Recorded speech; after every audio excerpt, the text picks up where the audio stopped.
Welcome back to The Winning Edge. I am one of your hosts, Michelle Rocket, and I am joined by the amazing Emily Davis and Harrison Acosta. What's up? Hello. How Hey. y'all Heyo. doing? How's it going? Emily, are you like are you fully in nighttime right now in the UK? It's so dark. I've got a massive ring light in front of me, and that's the only light in my entire house right now. Cost of living crisis, literally. What we do for the craft. Yeah. So we are recording from a couple different time zones to talk about competitive acapella, to talk about competitions. So last week we talked about set crafting, and this week we have a couple questions from viewers that will lead us into the next part of talking about set crafting, part 2, things like that. So let's start off with the first question, which is what are the differences when you plan your set for ICCA versus something like SoJam or Boss?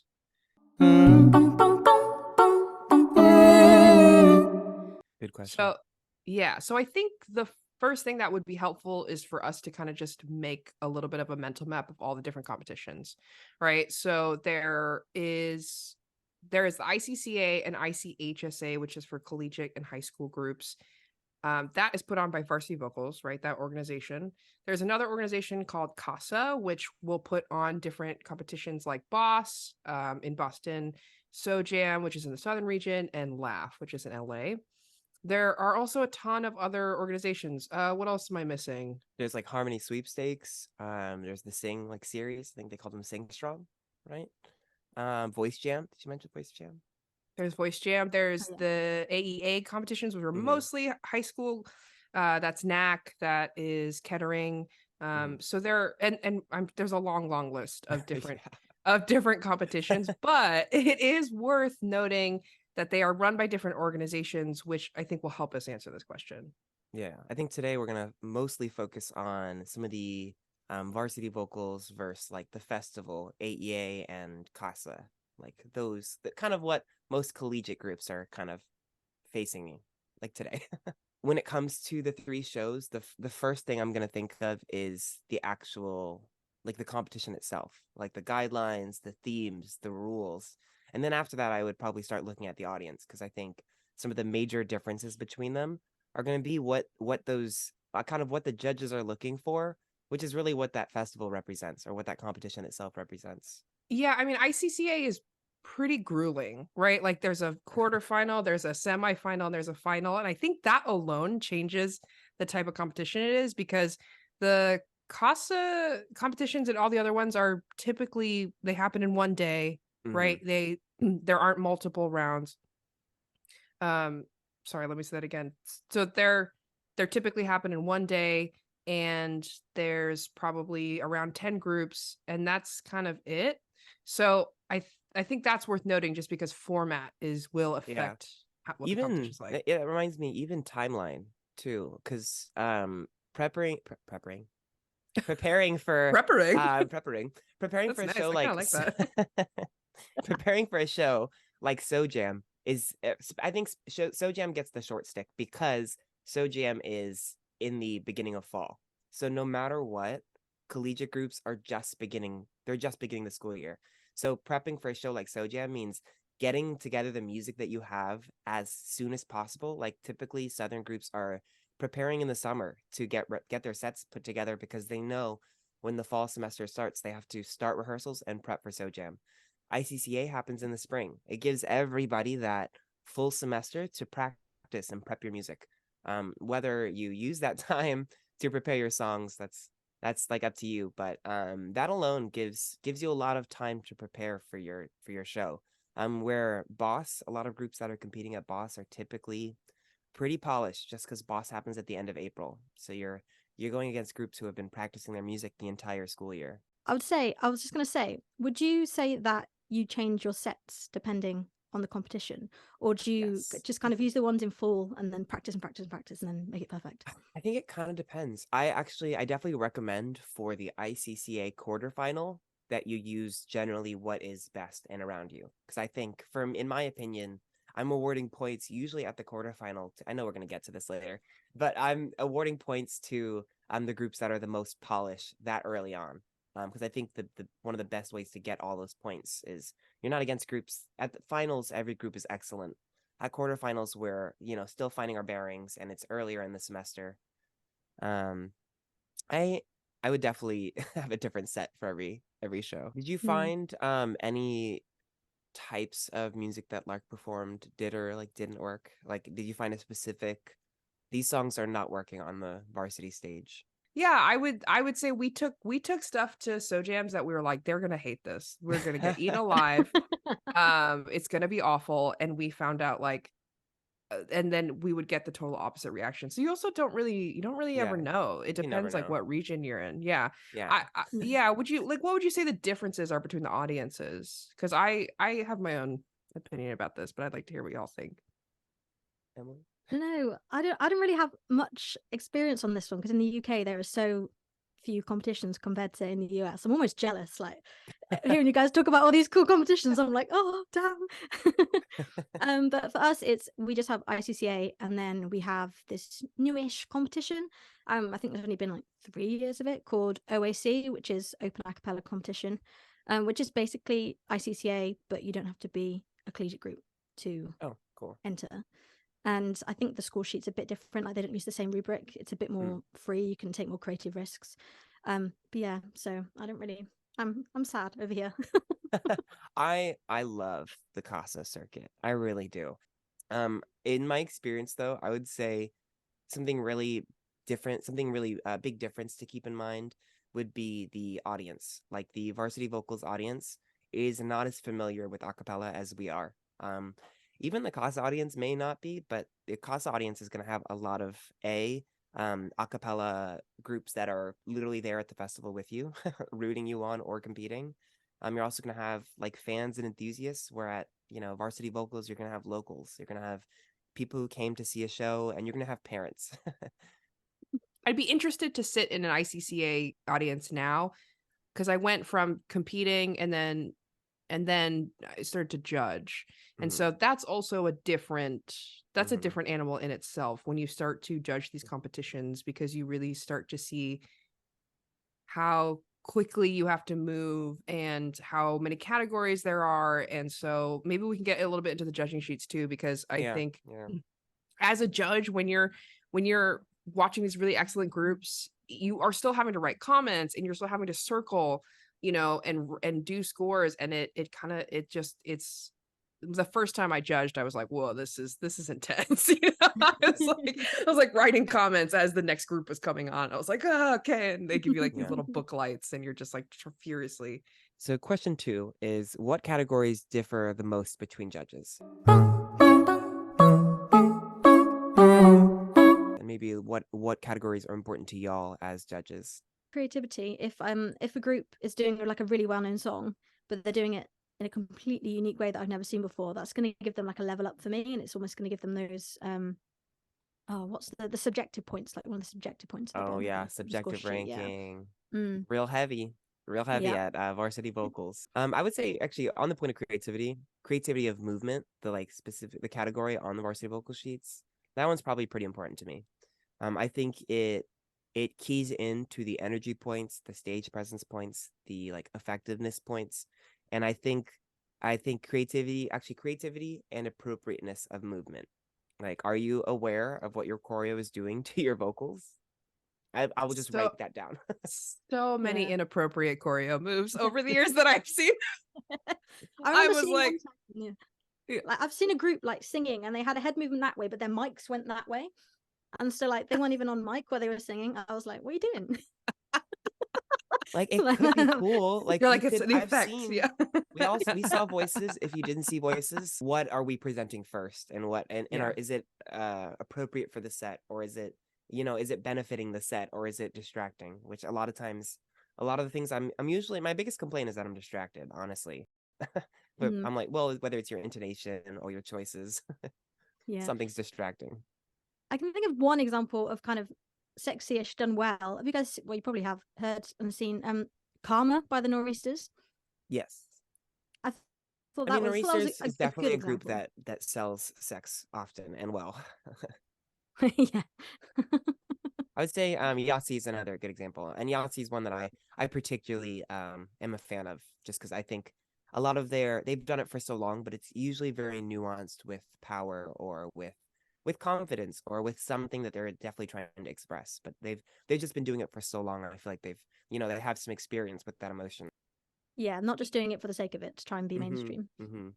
Yeah, the groups who do it well, like I agree, the Nor'easters, I mean, their sets from circa like 2014, 2015, like good. Mhm. at the rise of their legacy, they were able to combine, they were also to really be able to utilize the number of their groups. So they combined this sort of like choral sound and arrangement that I think is really, in due to Sham's legacy, Mhm. but also being able to be contemporary and to be relevant. And I think that they have since evolved that. But when I saw that first happen, I think it was so exciting because it was like, oh, Mhm. this group figured out how to do both. I'm also on the boat of creativity, effectiveness of presentation, interpretation. Yeah, I think as maybe I don't want to speak for everyone, but for me, like, as a person who's committed to the community of acapella, I just think like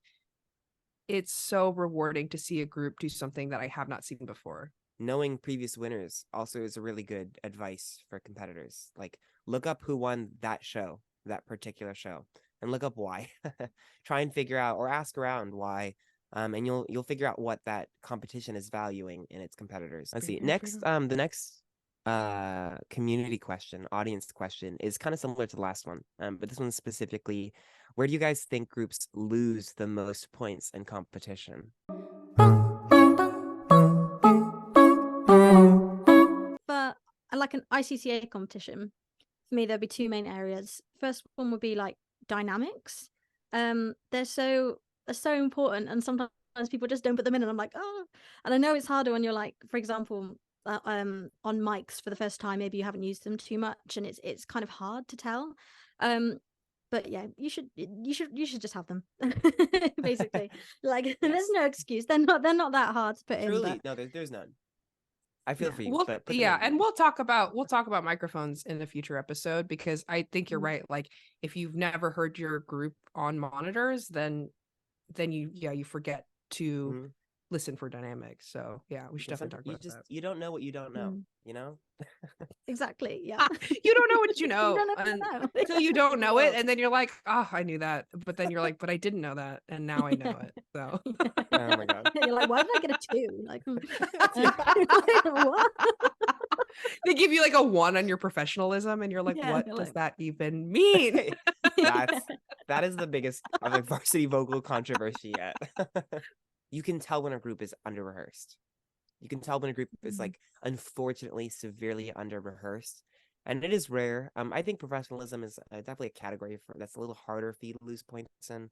But I think that's where for me, when I can see that, the group falls apart, the tempo falls apart. Besides other points being docked, I think that is where professionalism starts to tank. Yeah, I was gonna say there are also categories that are a little bit more subjective than not.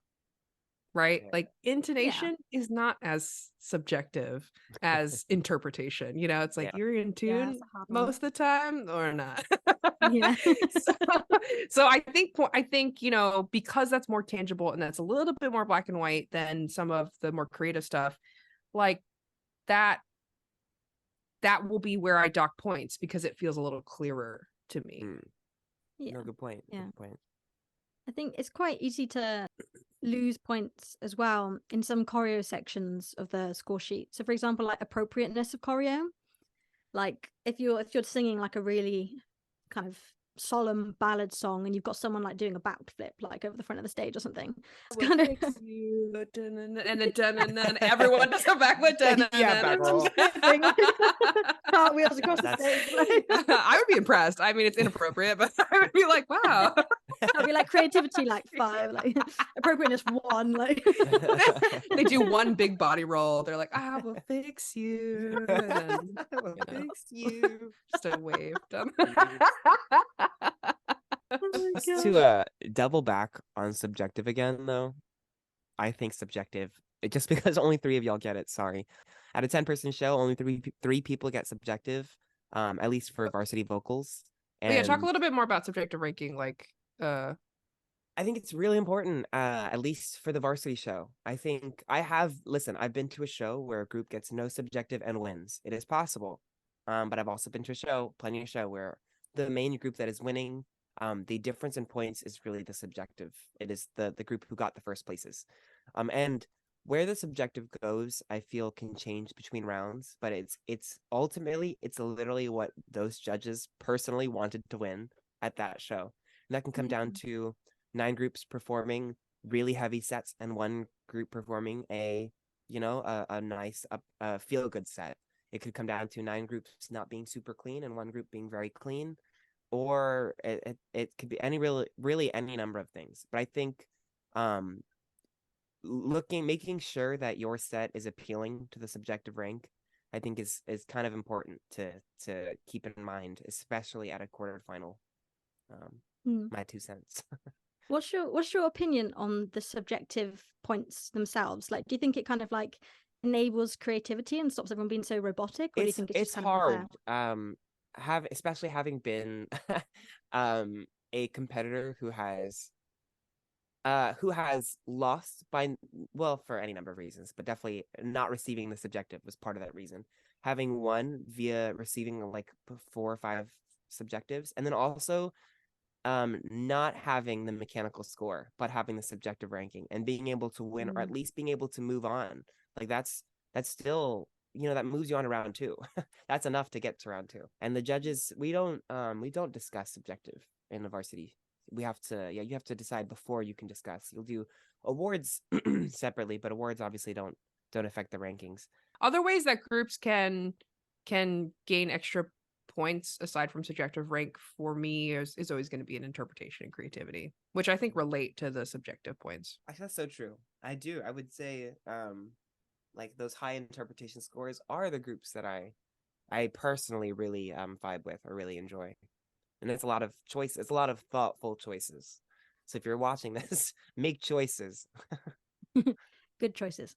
Yeah, good choices. Good one, not bad. That's actually, that's our new tagline: make good choices, not bad choices. Thank you so Not much bad for coming to the choices. winning Thank edge. you. Yeah. I guess really quick we could hop over to like Casa Circuit, because I think this conversation is a little different at the Casa Circuit, at least like at boss festivals, where I think we are rewarding like literally physically rewarding creativity and response to theme more than not more so than mechanical score, but more than other competitions hold those categories. It also might be worth shouting out the producers of these different competitions, because a lot of these are their brainchilds. So in order for you to understand what the competition is about a little bit more, you can also look to the individual who's literally making decisions around how it's shaped. So, shout out to Emily Flanders, who has been producing Boss for a long time, and she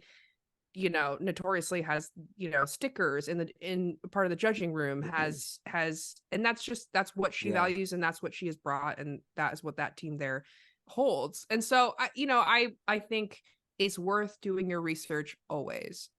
Okay, so here's another question, which is, how has your set changed from round to round of competition? Mine is a very short answer to this, because we never really changed the set much. All we did was kind of polish and make sure everything was as good as it could be. Or if we had some like major feedback on a score sheet, that was something like, these 2 songs are in the wrong order, maybe consider switching them around, we would do that. But we never really changed the song, just due to like not having enough time. It was more just kind of polishing what we already had. That's fair, especially with the timeline. Once you get in the middle of it, that ICCA timeline is like back to back to back to back to back, or at least it feels it. Yeah. Maybe I'm the outlier, but we were the kind of group that we could be like the day before show and be like, y'all, idea, completely knew everything. And we would be like, okay, let's try. I'm getting secondhand stress from that. Oh my Literally, god. my heart's going like that. Okay. There are like 2 different examples. Like for varsity vocal stuff, we always have to consider like when a song peaks for us, like when not to say like, oh, you're tired of your song, get rid of it. No, don't do that. Artists are, performing their top 40 songs every day over and over. Like, we can get over that. I mean, for competition specifically, everyone gets into the song, everyone's working on the relationship with the song. You have that emotional talk, and then everyone is, for a couple days or rehearsals, giving it their all. Eventually, at least in our group, we would get almost like tired of being that, giving that song all of that energy, especially with some of the topics that we would choose for our sets and our songs. So we felt the need to, or we felt it like it gave us, it was like it just freshened our setup for us. Like, it kept things from getting stale, and we would occasionally swap a song. But we, like, one quarterfinal, we went in with 3 songs. The semis after that, we had cut 2 of the songs and added an intro. And it's just, we felt that at Oh my quarterfinals, one God. particular song really was really fun for us. We had developed just like this witchy playtime set where we were basically like reliving Hocus Pocus on stage at Varsity Vocals, and it's what we wanted to do. But that came with, bringing a song to quarterfinals or a set, learning one song was really strong, and then building a set around that one particular song. One thing that I think groups can do from round to round is refocus their clarity. What are these songs about? Why is it, I don't think there's always going to be enough time for you to re-strategize those things. In the spirit of set crafting and things that we've been talking about this episode, what are one of your favorite competition sets of all time?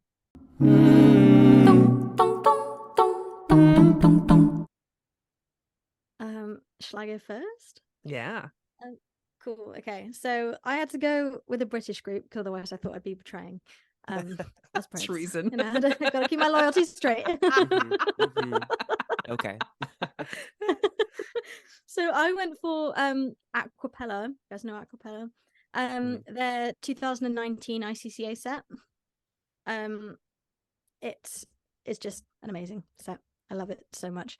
But it's kind of does follow the kind of general structure of a set that we've kind of talked about before in previous episodes, kind of stereotypical, but with like a little bit of a twist. So they start off with the song God is a Woman by Ariana Grande, which is obviously a huge song. It's amazing.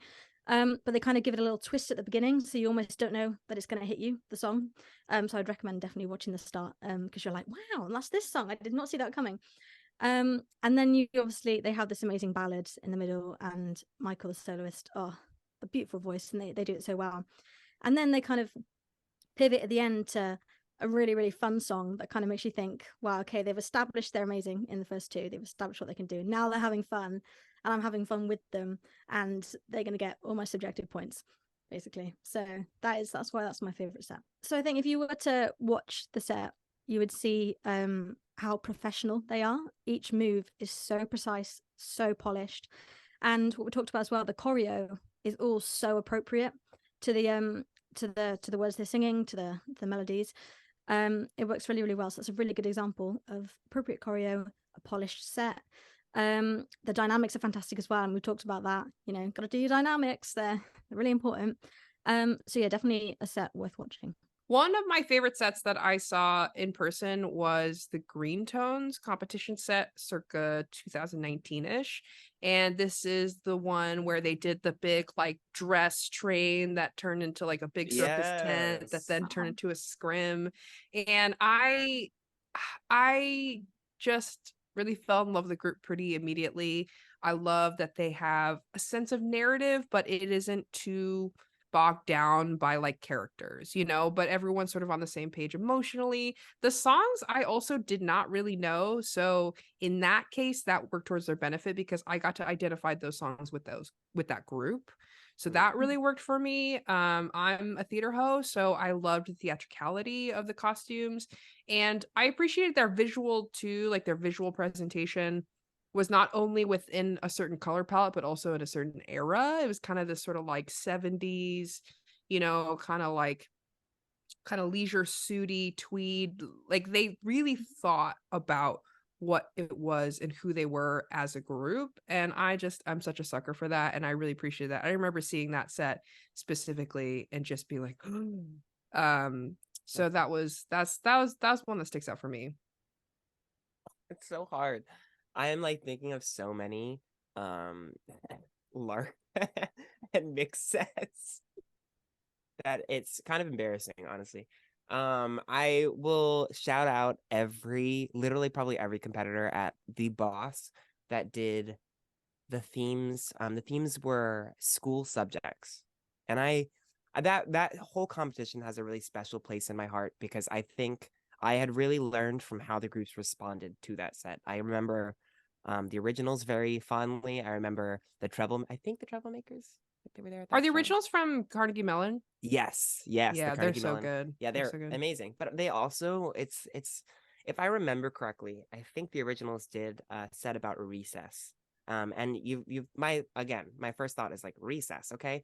But they took us a theme, school subjects. They were given recess, I think, or they chose recess, and they made a set about what happens to that person who sits alone at recess. I'm like, what a great. Well, I mean, I know, me dark, but what a choice though. I think that is amazing, and I think there were a lot of choices like that. Where Vaster Devils, who I think won that year, did a set about history, and I think most of these sets are available online. You can definitely watch at least the history set. I know is online. Broken up into two categories. The first half, I think, is so good. It is, and something to learn from because knowing them at maybe a little tea time, they were learning some of that choreo that day. I remember they were having a hard time with just the day of stress, but like they overcame that. I think they had something to say with their set, and you can tell. Like it doesn't matter sometimes that some of the small stuff is messy when you have other things that are you're really bringing to the table, and I think that the history set is a great example of that. And it's also the one of the first times we start seeing spoken word really take over acapella. Thanks again for joining us on another episode of The Winning Edge. Like and subscribe for notifications about next week's episode, and comment below or DM us on social media to have your questions answered. Join us next time where we will be talking about arrangements.